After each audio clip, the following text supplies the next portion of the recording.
Hello my dear friends, આજના વિડીયોમાં આપણે અંગ્રેજી ગ્રામરનો મોસ્ટ ઇમ્પોર્ટન્ટ ટોપિક કેન અને કુડનો અભ્યાસ કરીશું. કેન અને કુડ, તો આને કેન વચાય CAN એટલે કેન અને COULD એટલે કુડ. કેન એટલે થાય શકવું અને કુડ એટલે શકતો હતો.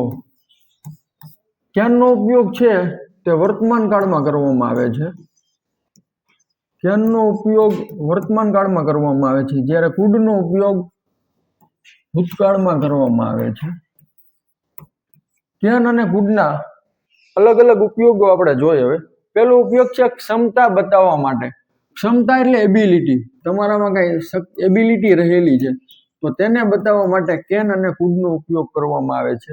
અહીંયા એક એક્ઝામ્પલ આપ્યું છે, આઈ કેન ક્લાઇમ્બ ગિરનાર, એટલે હું ગિરનાર પર્વત ચડી શકું છું. તો અહીંયા ગિરનાર પર્વતની વાત છે. આઈ કેન ક્લાઇમ્બ ગિરનાર, હું ગિરનાર ચડી શકું છું. આઈ કુડ ક્લાઇમ્બ ગિરનાર, એટલે હું ગિરનાર ચડી શકતો હતો.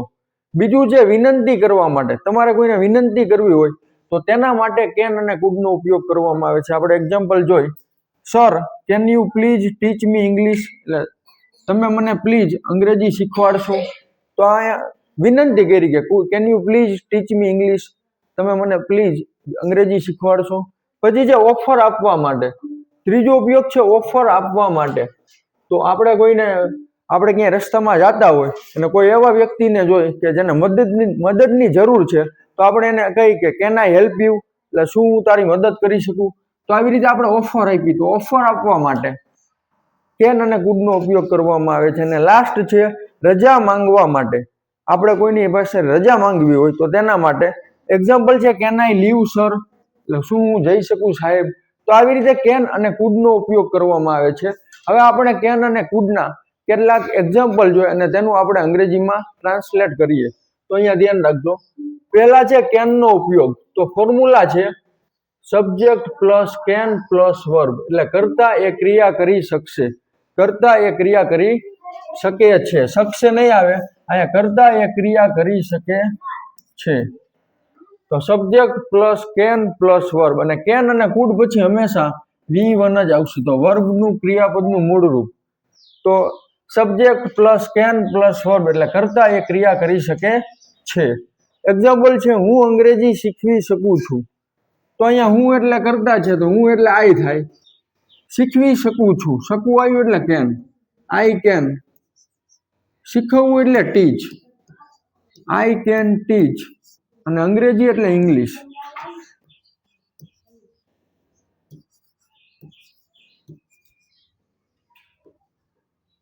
આઈ કેન ટીચ ઇંગ્લિશ, એટલે થાય હું અંગ્રેજી શીખવી શકું છું. તો હકાર વાક્ય તો નકાર કરવું હોય તો કેમ થાય, આઈ કેન્ટ ટીચ ઇંગ્લિશ. કેન નું ટૂંકું રૂપ થાય કાન્ટ, અથવા કેન નોટ નું ટૂંકું રૂપ થાય કાન્ટ, અને કુડ નોટ નું ટૂંકું રૂપ થાય કુડન્ટ, COULDNT. કેન નોટ નું ટૂંકું રૂપ કાન્ટ અને કુડ નોટ નું ટૂંકું રૂપ કુડન્ટ. તો આવી રીતે અત્યારે જે અંગ્રેજી બોલે છે તો એમાં શોર્ટ રૂપનો જ ઉપયોગ કરવામાં આવે છે, કાન્ટ, કુડન્ટ. આવી રીતે આનો આપણે નકાર કરવો હોય, હું અંગ્રેજી શીખવી શકતો નથી, તો આઈ કાન્ટ ટીચ ઇંગ્લિશ. શું તેઓ અંગ્રેજી શીખવી શકે છે, શું તે અંગ્રેજી શીખવી શકે છે. Can he teach English. તો આવી રીતે હકાર, નકાર અને પ્રશ્નાર્થ કોઈ પણ આપણે છે તે વાક્ય બનાવી શકીએ છીએ. બીજું છે તેઓ ક્રિકેટ રમી શકતા નથી. હવે આ નકાર છે, તેઓ ક્રિકેટ રમી શકતા નથી. તેઓ એટલે થાય ધ્યેય. ધ્યેય સાથે નકાર છે એટલે કેન નોટ અથવા કાન્ટ. ધ્યેય કાન્ટ. રમવું એટલે પ્લે, ધ્યેય કાન્ટ પ્લે. અને ક્રિકેટ એટલે ક્રિકેટ. ધ્યેય કાન્ટ પ્લે ક્રિકેટ, એટલે તેઓ ક્રિકેટ રમી શકતા નથી. આપણે આનું હકાર કરવું હોય, તેઓ ક્રિકેટ રમી શકે છે, તો ધ્યેય કેન પ્લે ક્રિકેટ. શું તેઓ ક્રિકેટ રમી શકે છે, કેન ધ્યેય પ્લે ક્રિકેટ. તો આ પ્રશ્નાર્થ ચિહ્ન, પ્રશ્નાર્થ વાક્ય. એના પછી ત્રીજું જોઈએ આપણે, શું તેણી ગાઈ શકે છે. આ કેવું છે, તો પ્રશ્નાર્થ વાક્ય, કારણ કે પ્રશ્નાર્થ ચિહ્ન આવ્યું એટલા માટે. તો શું એટલે થાય કેન, ગાઈ શકે છે એટલે કેન, પણ આ પ્રશ્નાર્થ વાક્ય છે એટલે કેન આવ્યું આગળ. તેણી એટલે સી, કેન સી. અને ગાવું એટલે સિંગ. કેન સી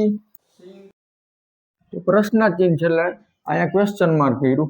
શું તેણી ગાઈ શકે છે? તેણી ગાઈ શકે છે તો એનું અંગ્રેજી થાય સી કેન સિંગ. તેણી ગાઈ શકતી નથી તો સી કાન્ટ સિંગ. આવી રીતે હકારમાંથી નકાર, નકારમાંથી પ્રશ્ન તમે ગમે તે કરી શકો. એના પછી છે હું યાદ રાખી શકું છું. હું એટલે થાય આઈ. હવે શકું છું એટલે આવ્યું એટલે કેન. I can. યાદ રાખવું એટલે remember. I can remember. REMEMBER. હું યાદ રાખી શકું છું તો થાય આઈ કેન રિમેમ્બર. હું યાદ રાખી શકતો નથી તો આઈ કાન્ટ રિમેમ્બર.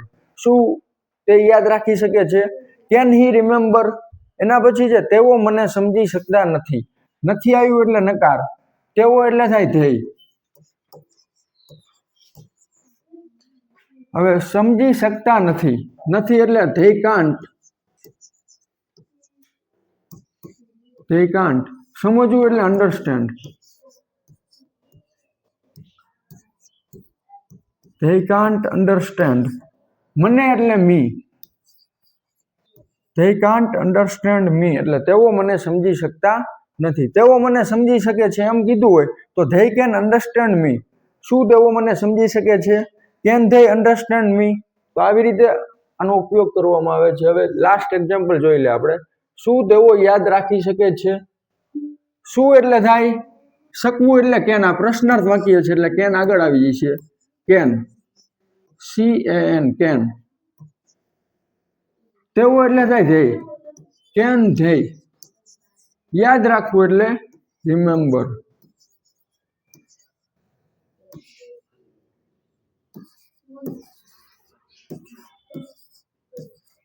છેલ્લે ક્વેશ્ચન માર્ક. શું તેઓ યાદ રાખી શકે છે એટલે થાય કેન ધેય રિમેમ્બર. તેઓ યાદ રાખી શકે છે એટલે ધેય કેન રિમેમ્બર. તેઓ યાદ રાખી શકતા નથી. They can't remember. તો આવી રીતે કેન નો ઉપયોગ કરવામાં આવે છે. હવે આપણે કુડ ના કેટલાક એક્ઝામ્પલ જોઈ. તો subject plus food plus verb. Can અને કુડ પછી હંમેશા V1 જ આવશે. સહાયકારક ક્રિયાપદ પછી V1 જ આવશે. તો subject plus food plus verb એટલે થાય કરતા એ ક્રિયા કરી શકતો હતો. ભૂતકાળની વાત છે. એક્ઝામ્પલ છે તે કૂદી શકતો હતો. તે એટલે થાય હકાર વાક્ય છે કારણ કે નથી અને પ્રશ્નાચિહ્ન નથી એટલા માટે. તે એટલે થાય હી. શકતો હતો એટલે કુડ આવશે. He could. કૂદવું એટલે જમ્પ. હી કુડ જમ્પ એટલે થાય તે કૂદી શકતો હતો. તે કૂદી શકતો ન હતો. હી કુડન્ટ જમ્પ. શું તે કૂદી શકતો હતો? Could he jump. તે કૂદી શકે છે તો હી કેન જમ્પ. એના પછી છે તેઓ જઈ શકતા હતા. આ પણ હકાર છે. તેઓ એટલે થાય ધ્યેય. છેલ્લે શકતા હતા આવ્યું એટલે કુડ. ધ્યેય કુડ અને જવું એટલે ગો. ધ્યેય કુડ ગો એટલે થાય તેઓ જઈ શકતા હતા. આનું નકાર થાય તેઓ જઈ શકતા ન હતા. ધ્યેય કુડન્ટ ગો. શું તેઓ જઈ શકતા હતા? કુડ ધ્યેય ગો. પ્રશ્નાચિહ્ન છે. એના પછી ત્રીજું આપણે જોઈ. તેણી રાંધી શકતી ન હતી. તેણી એટલે સી થાય. રાંધવું એટલે થાય કુક. પણ શક્તિ ન હતી તો કુડન્ટ. C couldn't. રાંધવું એટલે કુક. COOK.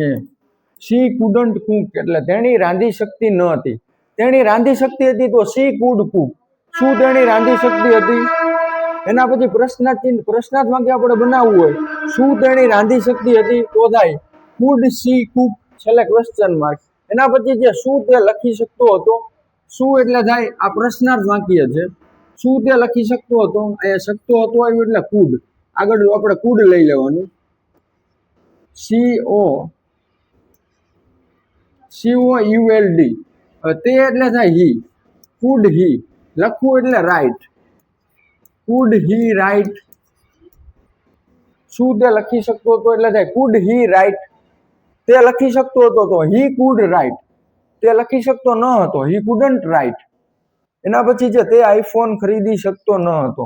તે એટલે થાય હવે આ નકાર વાક્ય છે. તે એટલે થાય હી. શકતો ન હતો એટલે કુડન્ટ. COULDNT.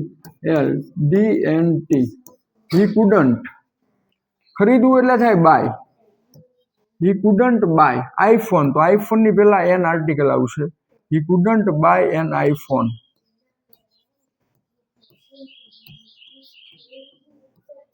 એટલે તે આઈફોન ખરીદી શકતો ન હતો, તો he couldn't buy an iPhone.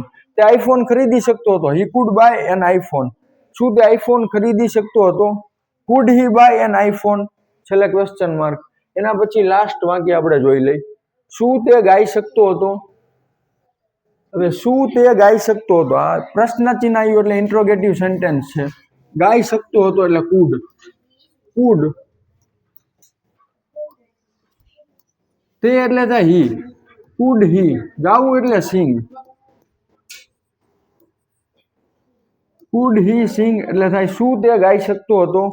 તે ગાઈ શકતો હતો. He could sing. તે ગાઈ શકતો ન હતો. હી કુડન્ટ સિંગ. તો આવી રીતે કેન અને કુડ નો ઉપયોગ કરવામાં આવે